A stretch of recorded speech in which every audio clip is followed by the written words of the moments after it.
Obrigado, Senhor, por esta manhã. Obrigado, Deus, por cada um que o Senhor trouxe aqui. Obrigado, Deus, por esse tempo que o Senhor nos reservou e preparou para adoração, para comunhão, para vivermos, ó Deus, um momento juntos como irmãos, tendo um olhar no Senhor, fitos em Ti, reconhecendo, Deus, o Seu reinado, Sua soberania sobre os povos, sobre as nações e principalmente também, ó Deus, sobre nossas vidas. Nos perdoe, ó Pai, pelos nossos inúmeros pecados, pelas vezes onde nós colocamos, ó Deus, a nossa vaidade, os nossos desejos, as nossas vontades, ó Pai, em primeiro lugar. E pedimos, ó Deus, que o Teu Santo Espírito, Ele nunca cesse de nos incomodar, de nos confrontar, que Ele sempre, ó Deus, tenha liberdade para poder falar em nossos corações, para falar, ó Deus, com nossas mentes, ó Deus, para poder nos conduzir em direção ao Senhor Jesus. Que a gente sempre esteja atento à voz do Teu Santo Espírito, ouvindo, experimentando graça e bondade do Senhor sobre nossas vidas, ó Pai. Pedimos também por essa mensagem, que o Senhor me esconda atrás da Tua cruz, que não seja eu falando, ó Deus, mas o Senhor transmitindo as mensagens para nós esta manhã, que possamos sair daqui também com rica porção, ó Deus, da Tua palavra, corajados, confrontados e também, ó Pai, sentindo ainda mais vivo esse amor do Senhor sobre nós, ó Pai. Graças nós Te damos e oramos pelo Teu santo nome, Deus. Amém e amém. Amém. Romanos capítulo 8, abram suas Bíblias. É exatamente o texto que nós acabamos de cantar, essa última música. Nós vamos terminar o capítulo 8 de Romanos, Romanos 8, versículo 31 até o versículo 39. Diz o seguinte: que diremos, pois, à vista destas coisas? Se Deus é por nós, quem será contra nós? Aquele que não poupou o seu próprio Filho, antes por todos nós o entregou. Porventura não nos dará graciosamente com ele todas as coisas? Quem intentará acusações contra os eleitos de Deus? E quem é Deus quem os justifica? Quem os condenará? É Cristo Jesus quem morreu, ou antes quem ressuscitou, a qual está à direita de Deus e também intercede por nós. Quem nos separará do amor de Cristo? Será tribulação, ou angústia, ou perseguição, ou fome, ou nudez, ou perigo, ou espada? Como está escrito: por amor de Ti somos entregues à morte o dia todo. Fomos considerados como ovelhas para o matadouro. E em todas essas coisas, porém, somos mais que vencedores, por meio daquele que nos amou. Porque eu estou bem certo de que nem a morte, nem a vida, nem os anjos, nem os principados, nem as coisas do presente, nem do porvir, nem os poderes, nem a altura, nem a profundidade, e nem qualquer outra criatura poderá separar-nos do amor de Deus, que está em Cristo Jesus, nosso Senhor. Meninos, acho que a folhinha que vocês receberam aí, você sabe de onde é essa história, né? Acredito que sim. Eu sei que vocês sabem. Um dia, quem estava no barco? Os discípulos, eles estavam num barco, no meio do mar, e era noite, e tinha uma tempestade muito forte, começou naquela noite. Então, vou chegar nessa parte aí, ó. O vento balançava o barco e as ondas eram gigantes, igual vocês estão vendo aí. E o que aconteceu? Todo mundo ficou com medo. E de repente, eles viram alguém andando sobre as águas, não viram? E eles ficaram ali apavorados. Eles acharam que quem estava andando sobre as águas era um fantasma. E eles pensaram, quem era aquela pessoa? E aí Jesus disse: olha, sou eu, Jesus, não tenham medo. E Pedro ficou o quê? Todo animado, não foi? Ele ficou animado e pediu para poder ir até Jesus. Falou: Senhor, se é você mesmo, me manda ir até aí. E aí o que aconteceu? Jesus falou para ele: venha. E Pedro foi, não foi? Pedro saiu do barco e ele começou a andar sobre as águas. Uau, coisa legal essa, não é? Um milagre, não é? Andar sobre as águas. Exatamente. E por que ele começou a afogar? Porque ele viu, porque ele tirou os olhos de Jesus, exatamente. Quando ele tirou os olhos de Jesus, ele sentiu medo. Ele ficou com muito temor, as ondas eram muito grandes, aquele vento forte, e ele sentiu muito medo. E aí Pedro começou a afundar, e ele gritou: Senhor, socorro, me ajuda. E aí o que Jesus fez? Ele estendeu a mão e ele segurou Pedro e o levantou. Sabe, crianças, sabe por que essa história ela é importante? E para os adultos também, sabe por que essa história é importante? Porque às vezes nós também ficamos com medo. Às vezes nós erramos e nós ficamos tristes ou cansados, mas Jesus nunca solta a nossa mão. Nada pode nos separar do amor dele. É o texto que a gente acabou de ler. E assim como ele segurou Pedro no meio da tempestade, ele segura também a gente todos os dias. Nada, a Bíblia nos diz, versículo 39 de Romanos 8, nada pode nos separar do amor de Deus que está em Cristo Jesus. Então, vocês receberam uma folha com essa história de Pedro, faça um belo colorido dessa história e também preste atenção na mensagem que nós vamos falar, que tem muito a ver também com essa história de Pedro, tá bom? Para os adultos, não menos tão interessante quanto a história de Pedro, você talvez já teve a sensação de estar no meio de uma tempestade? Quando os ventos do sofrimento sopram sem parar, quando as ondas da tentação, elas te cercam para todo lado, quando você cai de novo no pecado que jurou nunca mais cometer, quando uma notícia inesperada, ela derruba o seu ânimo, quando você ora, suplica, e parece que o céu ele está em silêncio, e de repente percebe que o medo tomou o lugar da confiança.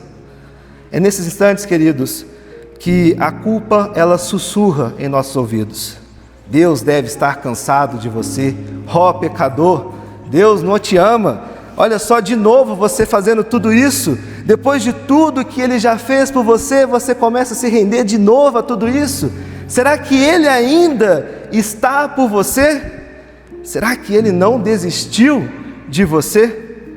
Paulo conhecia bem esse tipo de insegurança, queridos. Ele não era um super-homem imune às falhas, não. Ele carregava a memória de ter perseguido a igreja. Se vocês lembrarem da história de Paulo antes da conversão, um perseguidor ferrenho da igreja, matador, matava os cristãos. Ele sabia o que era lutar contra a carne, e ele sabia o que era gemer junto à criação. Ele falou isso nos versículos anteriores do capítulo 8. E também sentir o peso da própria fraqueza. E por isso, quando nós chegamos nesse ponto da carta aos Romanos, ele não quer apenas nos dar uma doutrina fria, ele não quer apenas nos segurar pela mão, ele quer nos segurar pela mão, queridos, e lembrar que o nosso coração tende muitas vezes a esquecer. O amor de Deus não falha, o amor de Deus não recua, ele não é interrompido pelos nossos medos, pelos nossos pecados ou pelos nossos sofrimentos. Romanos capítulo 8, ele é como um respiro para quem vive sufocado pela culpa, pela dor, pelo medo, por seja qualquer sentimento. E Paulo mesmo abre esse capítulo, lá no versículo 1, a gente já falou sobre isso. E agora, pois, nenhuma condenação há para os que estão em Cristo Jesus. E ele nos leva, queridos, passo a passo para a esperança. O Espírito, ele nos torna filhos dentro desse capítulo 8. A glória futura, ela é certa, e até a dor de hoje, ela está debaixo do cuidado de Deus. E agora, antes de Paulo entrar nos capítulos mais difíceis que ele já escreveu, que é o capítulo 9, sobre a eleição, sobre Israel, sobre os mistérios da soberania divina, Paulo fecha esse bloco com um selo inquebrável, queridos. Nada, absolutamente nada, pode nos separar do amor de Deus, que está em Cristo Jesus, nosso Senhor. Que não sou eu dizendo, é Paulo nos dizendo isso. Mas repare uma coisa só, ele não faz isso com frases motivacionais, ele faz com perguntas que desarmam essas vozes que nos atormentam na nossa mente. Se Deus é por nós, então quem será contra nós?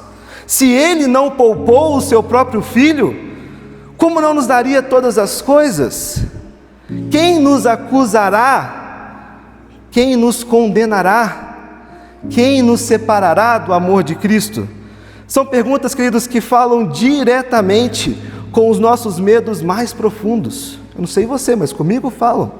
Quando a culpa ela vem nos acusar, quando o sofrimento abala as nossas estruturas, abala os nossos emocionais, abala a nossa motivação, quando o medo por vezes parece mais forte do que a nossa fé.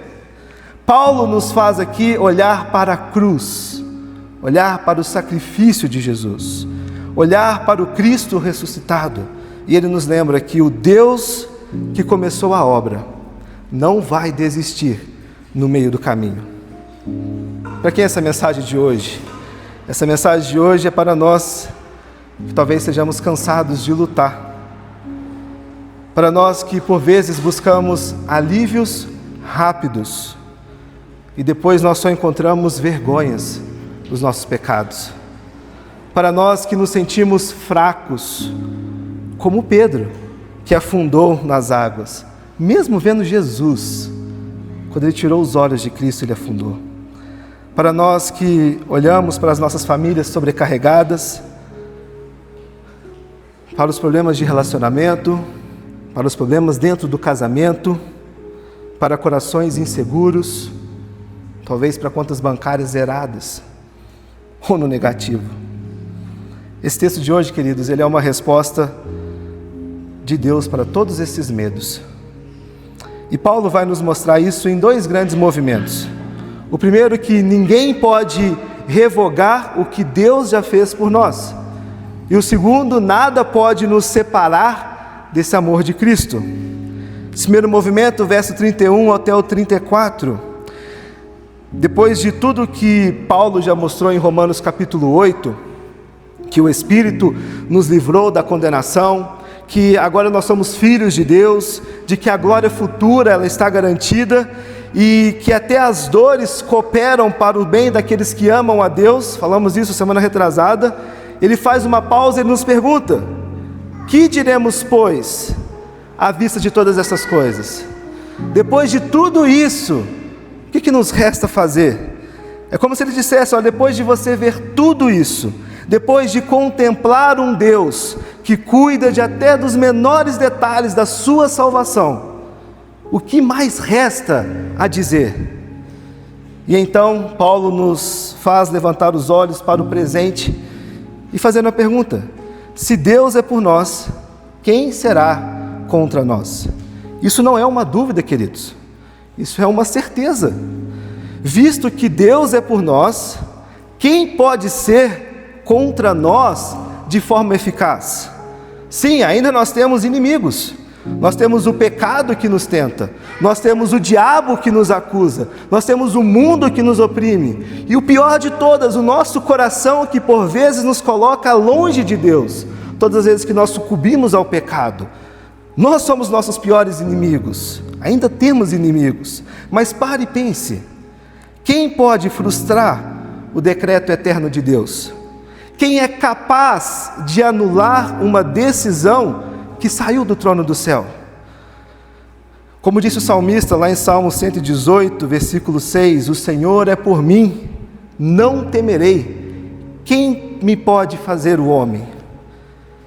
E para que essa certeza ela não fique solta, queridos, Paulo nos dá um argumento, o maior argumento possível aqui para essa pergunta. Aquele que não poupou o seu próprio filho, mas por todos nós o entregou, como não nos dará também com ele todas as coisas? Verso 32. Talvez você vai se lembrar da cena de Abraão subindo no Monte Moriá com Isaque, seu filho, o filho que ele tanto amava, por um decreto de Deus para que ele fosse feito o sacrifício, e no último momento Deus poupou Isaque. E aí ele ofereceu um cordeiro e Abraão sacrificou o cordeiro e Isaque viveu. Mas quando chegou a hora do Calvário, o pai não poupou o seu próprio filho. Ele entregou o mais precioso por mim e por você. Então pergunte-se a si mesmo, queridos: se Deus já deu o maior, que é Jesus, por que Ele não daria o menor? Se Ele já entregou o Filho para te salvar, será que Ele vai nos abandonar durante o caminho? A cruz, meus irmãos, é a garantia suprema do amor de Deus. Quem deu o maior, certamente nos dará o menor. E com isso Paulo nos faz olhar para o futuro, meus irmãos, para um tribunal espiritual que todos temem. Quem intentará acusações contra os eleitos de Deus? É Deus quem os justifica, verso 33. No 34, quem os condenará? Perceba o raciocínio. Ele não está dizendo que não há acusações. Ah, sim, existem acusações. O diabo acusa, o mundo acusa, a sua própria consciência, tocada pelo Espírito, também te acusa. Mas quem tem autoridade para anular o veredito de Deus? Ele já justificou a mim e a você. Paulo já nos disse isso nos versículos para trás. Ele já nos declarou justos por causa de Cristo Jesus. E mais, quem poderia condenar se Cristo já fez tudo o que era necessário, meus irmãos? Ele morreu pagando a pena. Ele ressuscitou, provando que o pagamento ele foi aceito. E Ele está sentado à direita de Deus em autoridade, intercedendo por mim e por você, garantindo que nada poderá reverter a sua condição diante do Pai. Imagine a cena. Um acusador, ele entra no tribunal celestial, com uma longa lista em suas mãos. E ele começa a ler cada detalhe da sua vida. Aquela palavra que você disse, aquele pensamento que você alimentou, aquele pecado escondido que ninguém sabe, aquela imagem no celular que só você sabe, aquele destemperamento que você teve, aquele momento que você não amou sua esposa e você não amou seu marido, aquele momento que você não amou Cristo como deveria ter amado. Começa a trazer aquela longa lista. Mas antes que ele termine essa longa lista, o juiz supremo se levanta e ele declara: justificado. E Cristo mostra as marcas de suas mãos, dizendo que já foi pago. Esse tribunal que Paulo nos traz aqui, nos faz olhar para o futuro. A imagem que eu mais gosto de associar é nós aqui, todos nós aqui embaixo, pecadores. E aqui em cima a Jesus, a Deus. Antes de Jesus, Deus via que cada um de nós carregando os nossos pecados e a condenação que estava sobre nós. Mas quando Jesus vai até a cruz, se torna o sacrifício perfeito, Ele não mais nos vê, agora Ele vê Jesus Cristo. Ele nos vê através de Jesus Cristo. A nossa condenação, ela foi levada em Jesus Cristo. Na sua morte na cruz do Calvário, Ele nos justificou. Nós fomos pagos dessa ira através do sacrifício de Jesus. E é por isso que não há nenhuma acusação. Por isso que nenhuma acusação permanece, queridos. Nenhuma condenação ela pode ser reaberta sobre nós. Como se Deus olhasse: esse pecado eu não tolero, agora eu vou te julgar por conta desse pecado que você está cometendo. Não! Jesus levou todos os nossos pecados naquela cruz. Todos. Como Paulo disse lá no versículo 1 do capítulo 8, agora, pois, nenhuma condenação há para os que estão em Cristo Jesus. Isso fala direto, meus irmãos, à nossa insegurança. Quando você peca e a vergonha te paralisa, lembre-se, a sentença, ela não muda, porque foi Deus quem a pronunciou. Mas eu abro um parênteses aqui para dizer que isso não é uma permissão para continuar em pecado. Isso não nos dá uma concessão, já que já fui justificado, já que não tem mais nenhuma condenação sobre mim, já que Jesus levou tudo sobre a cruz, quer dizer então que eu posso viver a vida do jeito que eu quiser. Não! Esse texto não nos dá uma concessão para viver uma vida em pecado, a partir do momento que ele já foi pago. Muito pelo contrário, os versículos anteriores, Paulo está dizendo sobre formar Cristo em nós.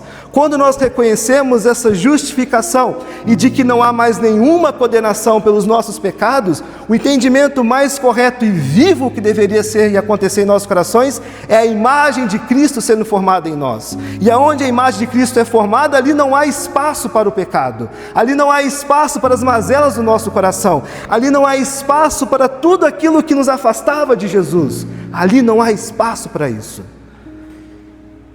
O que Paulo nos mostra é, se por acaso o teu coração te voltar àquele estado, lembre-se que Jesus já pagou o preço por você. E aquilo não te traz peso, mas pelo contrário, aquilo deveria te levar para mais perto de Cristo, para mais perto do Senhor. Quando o pecado te envergonha e te paralisa, lembra que a sentença ela não vai mudar, meus irmãos, porque Deus já pronunciou essa sentença. Quando o sofrimento ele grita que você está sozinho, olhe para a cruz e pense, se Ele não poupou o Filho, por que Ele nos abandonaria agora? Quando o medo do futuro aperta, confie que o Cristo que morreu e ressuscitou, Ele está vivo e Ele está intercedendo por mim e por você. Nós carregamos lutas e cicatrizes, meus irmãos, mas nenhuma delas é capaz de apagar o que Cristo consumou na cruz do Calvário. Muito pelo contrário, elas nos formam, elas nos forjam, ela nos modela a sermos como Cristo, mas não apagar o que Cristo fez. Se ninguém pode refogar o que Deus já fez, ainda resta uma outra pergunta então. E quantas às circunstâncias? E se a dor for tão grande que eu não consiga mais crer em Cristo? E se o sofrimento me quebrar e eu não conseguir mais acreditar em Jesus? E se as forças espirituais, que elas são reais, elas existem, forem mais fortes do que eu? É para essa última camada de medo que Paulo conduz para esse próximo movimento.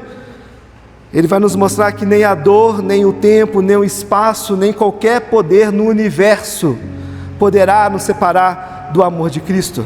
Do verso 35 ao 39, ele nos fala que nada pode nos separar do amor de Cristo, queridos. Depois de mostrar que ninguém poderá revogar o que Deus já fez, ninguém pode nos acusar, ninguém pode nos condenar, porque Cristo morreu, porque Cristo ressuscitou e porque Cristo intercede por nós. Paulo vai ainda mais a fundo, porque talvez você possa pensar, tudo bem, Deus me justificou, mas e as circunstâncias da minha vida?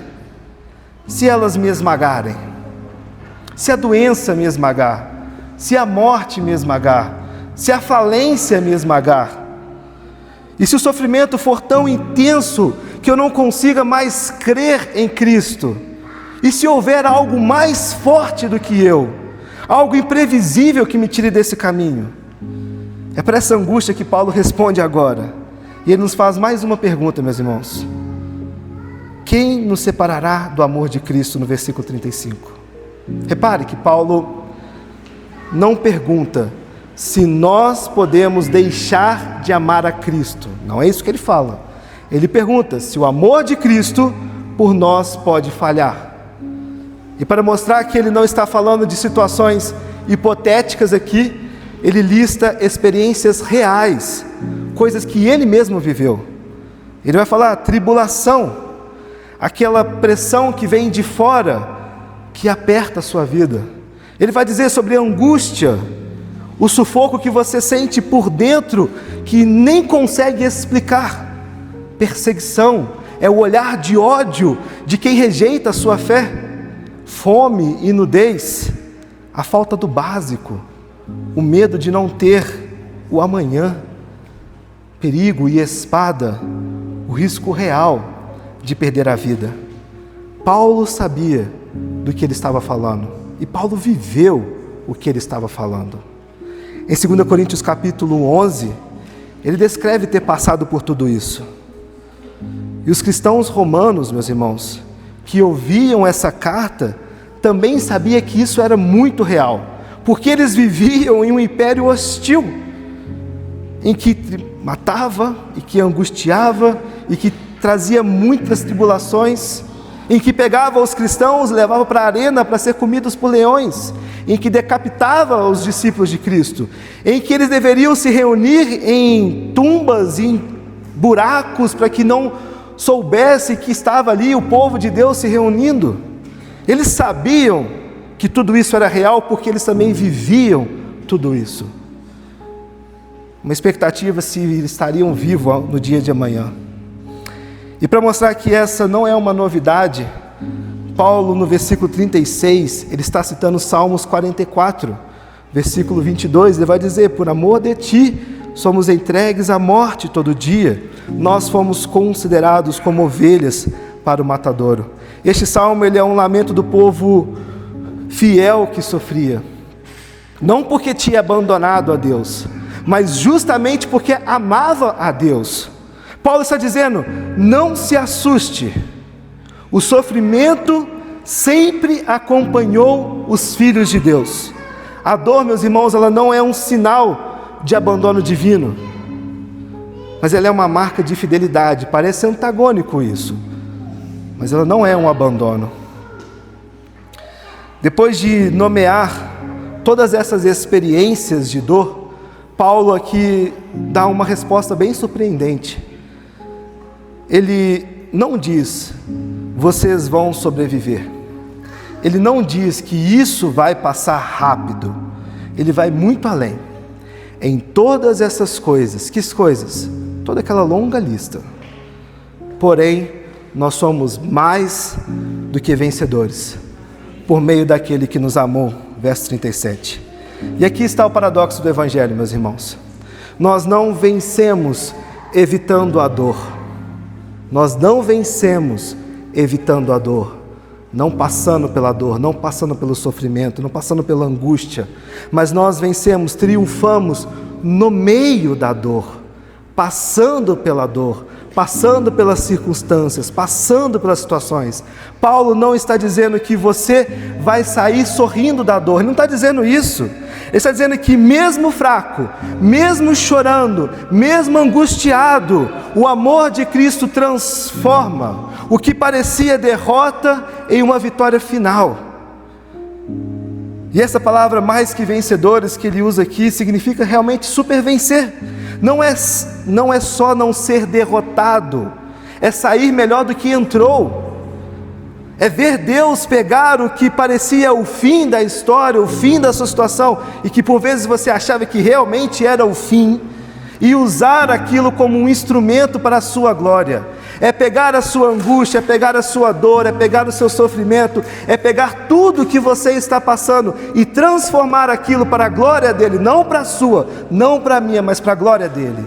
É através do sofrimento, é através da dor, é através da vida, sendo vida, que Cristo é formado em nós.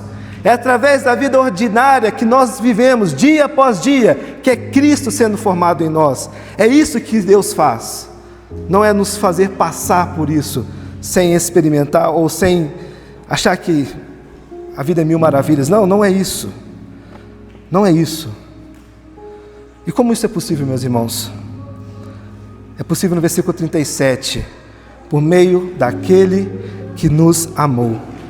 Não é por nossa força, não é pela nossa fidelidade, não é pelo quanto eu consigo ou eu posso fazer para Deus, não é o quanto que eu estou na igreja, não é o quanto que eu oro, não é o quanto que eu me dou, não é o quanto que eu estou vivendo isso. Não é por nós, não é pelo nosso braço, não é pelo que nós podemos fazer, é pelo amor de Cristo demonstrado de forma definitiva na cruz do Calvário, que nós conseguimos passar por isso, por meio daquele que nos amou. Repare que Paulo não diz por meio daquele que nos ama no presente, ele diz por meio daquele que nos amou no passado, apontando para o ato soberano e supremo desse amor, que foi a entrega de Cristo lá naquela cruz do Calvário. É olhando para a cruz, meus irmãos, que eu e você entendemos que nenhum sofrimento é em vão. É olhando para a cruz que eu e você sabemos que mesmo quando nos sentimos fracos, o amor dele permanece inabalável. É olhando para a cruz que nós sabemos e sentimos o amor de Cristo transbordando em nossos corações, nos ajudando a passar, a viver e a experimentar cada dia de nossas vidas. Como ele disse lá em 2 Coríntios capítulo 4, versículos 17, a nossa leve e momentânea tribulação produz para nós eterno peso de glória, acima de toda comparação. A nossa leve e momentânea tribulação produz para nós eterno peso de glória, acima de toda comparação. Mas sabe, Paulo parece que ainda sabia que restava uma pergunta. E se houver algo maior do que eu, então? E se uma força cósmica, espiritual, no futuro ou no universo, for capaz de me arrancar das mãos de Cristo? E então Paulo ele amplia esse horizonte, trazendo todas as dimensões da existência. Ele vai dizer, versículo 38 e 39, porque estou bem certo de que nem a morte, nem a vida, nem anjos, nem principados, nem coisas do presente, nem do porvir, nem poderes, nem altura, nem profundidade, nem qualquer outra criatura poderá nos separar do amor de Deus que está em Cristo Jesus, nosso Senhor. Queridos, nem a morte, nem a vida, nada no tempo da nossa existência, nem os anjos, nem os principados, nem poderes, nada no mundo espiritual, seja bom ou seja mal, nem as coisas do presente, nem a do porvir, nada agora e nada no futuro, nem altura, nem profundidade, nada em todo o espaço do universo, nem qualquer outra criatura. Caso você ainda esteja pensando, talvez algo que Paulo não citou aqui, algo específico que Paulo não citou aqui, e ele vai dizer, nem qualquer outra criatura tem poder para nos tirar do amor de Cristo. E ele fecha essa lista com uma barreira total. E ele sela, o amor de Deus está ancorado em Cristo Jesus, nosso Senhor. Não é um amor frágil, não é um amor que depende da sua performance, que depende da sua entonação da oração, que depende do que você faz. Não é um amor que depende de você. É um amor selado na eternidade, revelado na cruz do Calvário, garantido pela ressurreição de Jesus Cristo e sustentado pela intercessão de Cristo, sentado à direita de Deus. Essa é a resposta final para todo medo, meus irmãos. Quando você pensa no futuro e se perguntar, e se eu falhar de novo? E se eu ceder àquele pecado que eu estou dizendo que eu não vou mais ceder? E se aquela coisa que eu estou lutando diariamente, e hoje eu tive uma vitória, eu voltar a ceder aquilo de novo? E se eu falhar de novo? Paulo responde, nem o futuro pode te separar do amor de Cristo. Quando você sente o peso do presente e acha que você não vai aguentar, seja pelo que você estiver passando, Paulo responde, nem as coisas de agora podem te arrancar das mãos dele. Quando você se sente fraco diante das forças espirituais que são reais, Paulo responde, nenhum principado ou potestade, nenhum demônio ou diabo é maior do que Cristo. É maior do que Cristo já fez. É maior do que a vitória na cruz do Calvário. E para você hoje, e para mim, que talvez carrega vergonhas pelas suas quedas, pelos seus pecados, esse texto está te dizendo, eu ainda te amo. Eu não desisti, meu amor por você, ele não mudou. Para nós como igreja, isso nos traz uma esperança coletiva, meus irmãos. Somos pequenos, enfrentamos lutas, dificuldades, mas nós não estamos soltos ao cabo. Nós estamos amarrados ao amor eterno de Deus, que está em Cristo Jesus. Dessa forma, Paulo desmonta todos esses e se. Nenhuma acusação permanece, nenhuma dor nos derrota, nenhum poder no tempo ou no espaço pode nos arrancar do amor de Cristo. Ele começou perguntando: quem nos separará? E ele termina declarando: nada, absolutamente nada pode nos separar do amor de Deus, que está em Cristo Jesus, nosso Senhor. Paulo, meus irmãos, caminhando para o fim, ele não escreveu essas palavras para dar umas frases de autoajuda ou nos motivar, apenas por motivar. Ele não está dizendo: olha, vai dar tudo certo, fique tranquilo, vai passar, vai dar tudo certo, é assim mesmo. Não, ele não está dizendo isso. Ele está nos lembrando de que uma realidade que não depende de nós, mas sim de Deus. Versículo 31 até o 39 é um ponto alto de toda uma argumentação que Paulo começou lá no capítulo 1 de Romanos. Paulo começou mostrando que todos nós estávamos debaixo da ira de Deus, sem desculpas, mas em Cristo nós fomos justificados, reconciliados, e agora nós vivemos no Espírito. Por isso ele chega aqui e ele pode perguntar: que diremos, pois, depois de todas essas coisas que ele já falou lá para trás? E a resposta, meus irmãos, ela é clara: nada, nem no presente, nem no futuro, nem na morte, nem na vida, pode nos separar do amor de Cristo, do amor de Deus, que Deus decidiu colocar sobre nós em Cristo Jesus. Mas entenda, essa certeza, ela não é para qualquer um.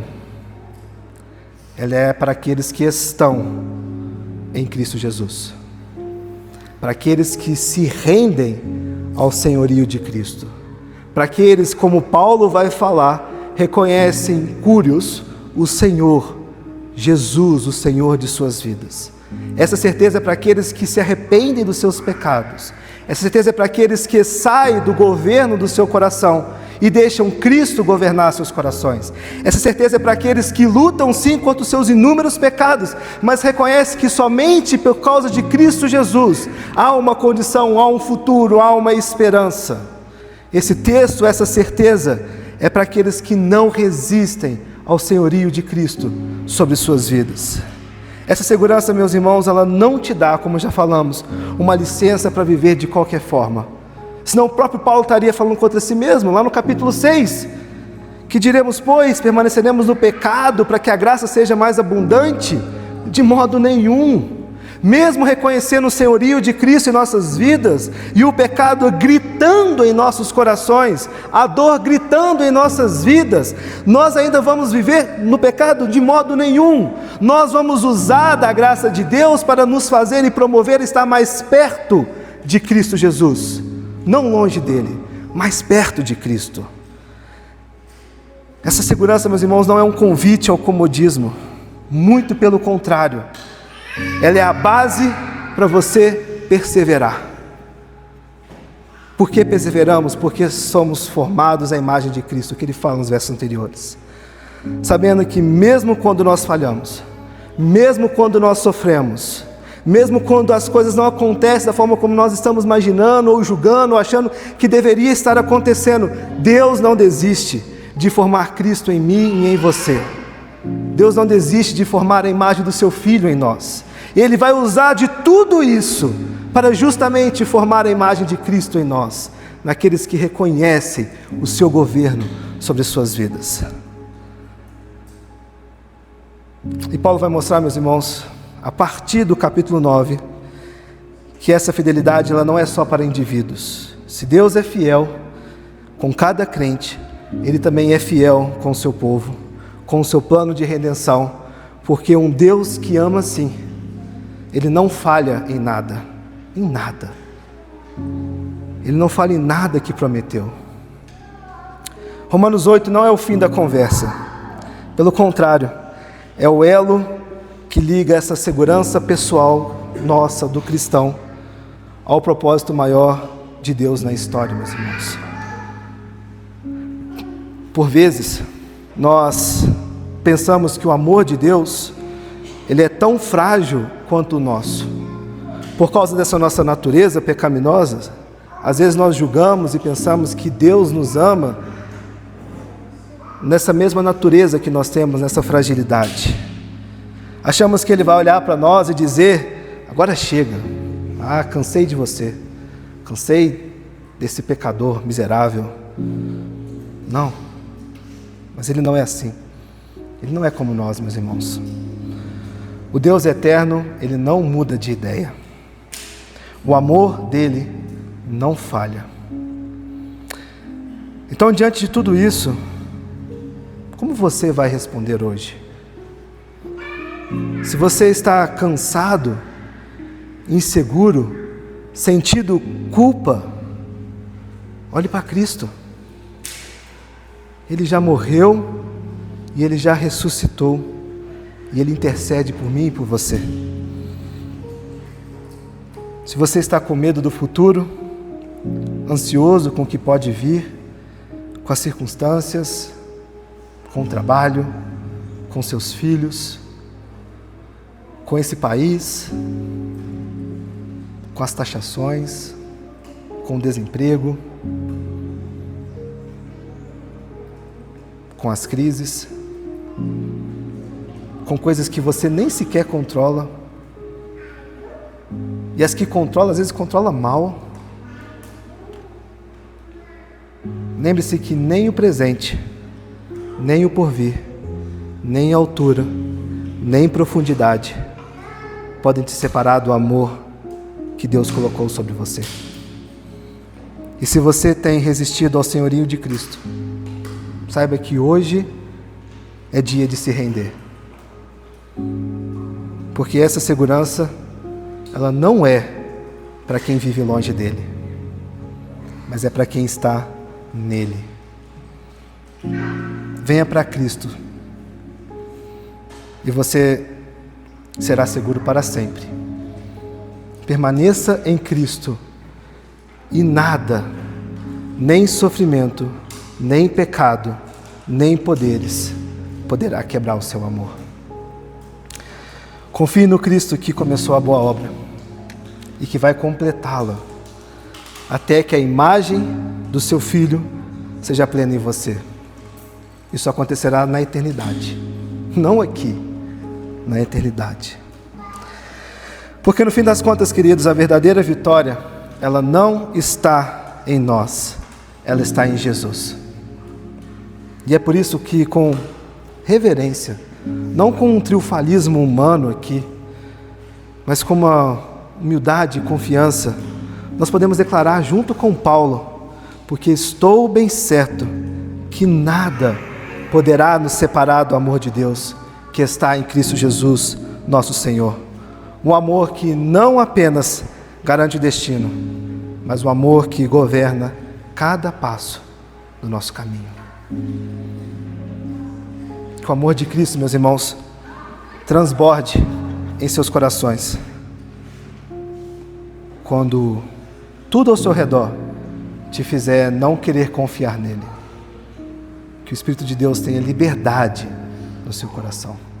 Vamos orar? Obrigado, Santo Deus, por um amor tão maravilhoso que o Senhor derramou em nossas vidas, ó Pai.